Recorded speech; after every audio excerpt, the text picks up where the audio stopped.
Shalom teman-teman yang dikasihi Tuhan, bertemu kembali dengan saya Kirsa Ugo di channel ini. Bagaimana kabar kita semuanya? Semoga kita semua tetap sehat-sehat saja. Amin. Di kesempatan ini saya akan mengajak kita mendengarkan satu cuplikan video dari seorang mu'alaf ya. Lagi-lagi supaya tenar, supaya dipakai, supaya diundang di mana-mana. Ya, kalau mu'alaf ngakunya apa? Misionaris, mengaku mantan pendeta, dan banyak hal lainnya. Kita langsung saja dengarkan cuplikan video dari seorang mu'alaf ini. Mari kita dengarkan bersama-sama. Misalnya, jika Yesus adalah Tuhan dan dia tinggal di bumi, di surga itu siapa gitu, yang tinggal di surga? Tapi nanti tetap ada aja alasan-alasan atau seluk-beluk hermeneutik dari hermeneutik homiletik, terjemahan bahasa Yunani, ada aja nanti. Tapi itu semua ternyata asal-muasalnya dari pembahasan logika aja. Pembahasan logika supaya benar-benar yang dari logika ini bagaimana caranya bisa menjawab ini pertanyaan seperti benar-benar diyakini lah bahwa jawabannya yang paling benar. Padahal tanya logika aja, logika manusia ingin menangkap tentang informasi tentang Tuhan lalu diucapkan secara verbal. Dan itu tidak tertulis di Bible. Itu penafsiran. Jadi bukan apa yang tertulis di Bible. Dan ketika saya mendalami diskusi saya dengan beberapa teman yang Muslim, ketemulah surat Al-Ikhlas itu. Dan surat Al-Ikhlas itulah yang mengantar saya untuk bisa memahami bahwa Allah itu satu. Baik di dalam dirinya maupun di luar dirinya tidak ada, hanya satu. Kalau misalkan taruh kembali tadi Yesus itu Tuhan, lalu yang di bumi itu Bapa dan Roh Kudus, berarti kan terpisah. Ada lagi. Jadi agak lucu di dalam Bible itu, nabi-nabinya ini, banyak nabi di dalam Bible itu yang melakukan kemaksiatan. Contoh yang pertama, Nabi Nuh. Ketika Nabi Nuh itu selamat dari Batra, Nabi Nuh itu bikin kebun anggur, dan ketika panen beliau minum itu sampai mabuk dan sampai telanjang kelihatan auratnya, kelihatan anak. Kalau di Bible itu versi Bible-nya dilihat oleh seorang anak namanya Ham. Jadi Ham ini sempat kayak gimana lihat ketawa bapaknya, jadi kayak ketawa. Akhirnya ketika Nuh sadar dari mabuknya, dilihat bahwa Sem dan Yafet melindungi dirinya dari aurat dan tahu bahwa ternyata dia diketawain sama Ham, dia kutuk Ham. Dia yang mabuk, dia yang telanjang, bangun-bangun dia kutuk anak.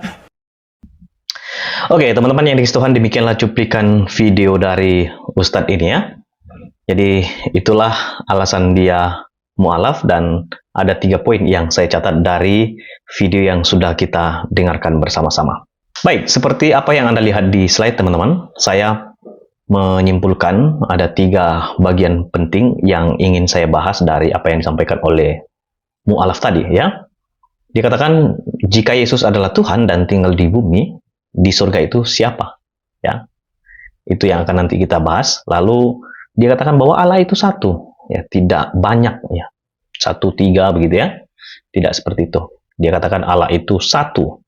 Lalu poin yang ketiga adalah nabi dalam Bible, ya, banyak yang melakukan pemaksiatan, ya. Contohnya adalah Nuh, ya. Nanti kita akan bahas bersama-sama 3 topik penting ini dari apa yang sudah disampaikan oleh mu'alaf ini, teman-teman. Oke?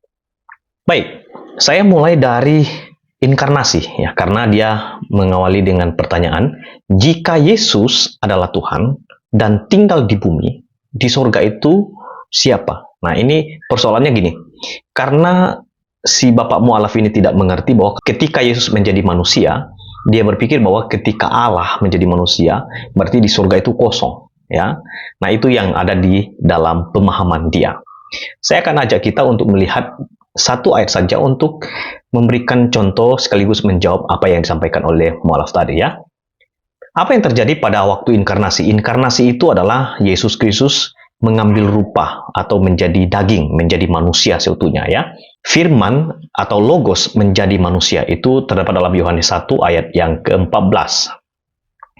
Firman itu telah menjadi manusia dan diam di antara kita, dan kita telah melihat kemuliaannya, yaitu kemuliaan yang diberikan kepadanya sebagai anak tunggal Bapa, penuh kasih karunia dan kebenaran. Perhatikan baik-baik, ayat tersebut tidak berarti logos kehilangan seluruh atau sebagian keilahiannya pada waktu dia menjadi manusia. Lalu yang kedua, logos setelah inkarnasi berbeda dengan logos sebelumnya. Bukan begitu maksudnya. Ada seorang berkata, inkarnasi tidak berarti bahwa logos itu berhenti menjadi apa adanya dia sebelum saat itu. Ya, arti menjadi di dalam Yohanes 1 ayat 14 itu paling tidak perlu ada dua penjelasannya. Yang pertama, kalau kita berkata nasi sudah jadi bubur, maka itu berarti bahwa mula-mula hanya ada nasi dan setelah itu hanya ada bubur, sedangkan nasi hilang dan tidak ada lagi. Apakah itu bisa dipakai untuk menggambarkan ketika Allah menjadi manusia, kealahannya itu hilang atau tidak? Tidak ya. Jadi waktu Yesus menjadi manusia itu tidak sama seperti nasi menjadi bubur. Ya, nasinya hilang dan sekarang sudah jadi bubur. Tidak.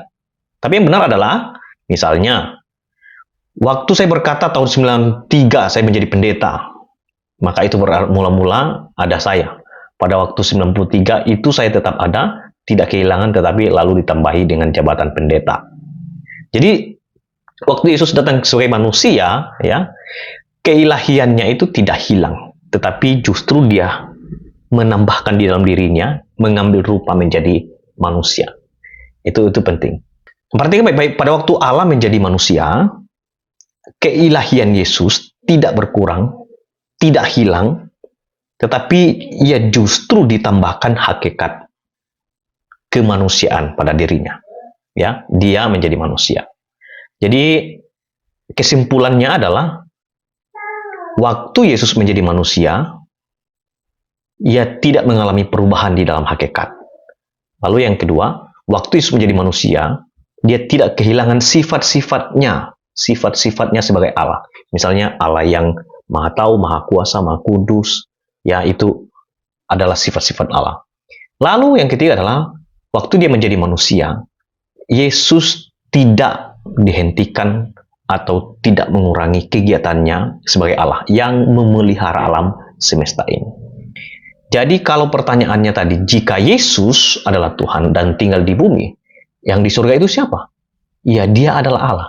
Pada waktu dia menjadi manusia, dia tidak kehilangan hakikatnya sebagai Allah. Dia tetap Allah. Itu berarti pada waktu dia menjadi manusia, karena dia adalah Allah, dia berkuasa atas langit dan bumi, dia tidak dipengaruhi atau tidak dibatasi oleh ruang dan waktu pada waktu dia menjadi manusia. Sudah pasti di surga dia ada, ya, karena dia adalah Allah. Kemudian Allah itu satu. Ini yang tidak dipahami oleh seorang mu'alaf ini, ya. Dia pikir dalam kekristenan itu Allah itu banyak, ya. Ada Bapa, Anak, dan Roh Kudus. Itu ketidakpahaman dia. Itu kalau di dalam dunia teologi disebut dengan triteisme. Jadi orang percaya tiga Allah. Orang Kristen tidak percaya ada tiga Allah. Tapi orang Kristen itu percaya bahwa Allah menyatakan diri dalam Bapa, Anak, dan Roh Kudus.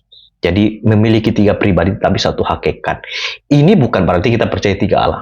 Allah misalnya di dalam amanat agung, dalam Matius 28 ayat 19-20-21 ya. Di situ dijelaskan baptislah mereka dalam nama Bapa, Anak, dan Roh Kudus. Kata name di situ dia tidak menggunakan kata jamak names ya, tetapi name. Artinya Bapa, Anak, dan Roh Kudus setara, ya sama, ya jadi satu.